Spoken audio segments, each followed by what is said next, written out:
boys and the girls here in Paris. See to the night with outside, but with madness. Bonjour from Paris. This is Mary Kirby, also known as Runway Girl. And this is John Ostrower, also known as Flightblogger. And we just wrapped up day 3 here at the Paris Air Show. And really, things are very, very busy. Mary, tell us a little bit about what's going on. It's wild out there. Today I had just this awesome opportunity to go to Airbus and check out their A380. And it is unbelievable. It's a testbed aircraft. Now, I know you guys, some of you have seen it flying around out there, but getting in to see the guts of the aircraft where all the interiors have been pulled out, it was really cool. It's really pretty incredible, kind of what they have inside that aircraft. You have all the wiring, all the the ballast barrels, all the computer stations. It's just like it was when it first flew in April of 2005.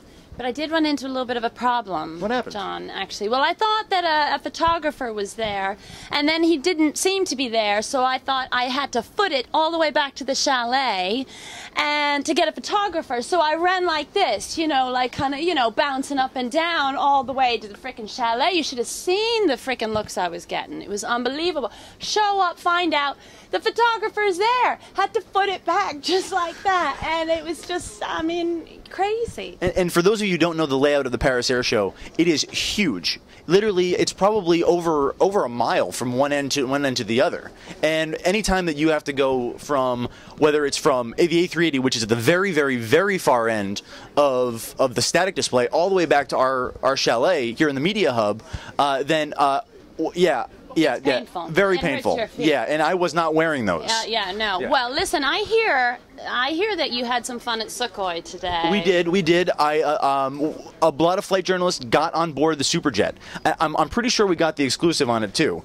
What happened was we got access to the aircraft. We got on board, got to take tons of photos, great video. It's going to be ready soon. So flightglobal.com is going to have really the first look inside the Sukhoi Superjet. So it's really exciting stuff. And not to mention Max Kingsley Jones and I got on board the Super Constellation, which is here. It is an extraordinary aircraft. It used to fly in the U.S. Air Force, and it uses something like 54 liters of oil per hour.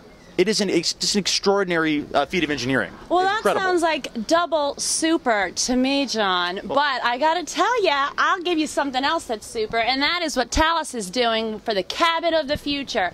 It's going to be wireless, and it is going to be fabulous. Now, Thales here at the show is like Fort Knox. They don't want to let you in. It is like you've got to just bang the door down. But when they do, boy, is it worth it. It's it's really true. The media process actually I think requires an iris scan and fingerprinting. Yeah, and a frisking, which is, well, it can be fun.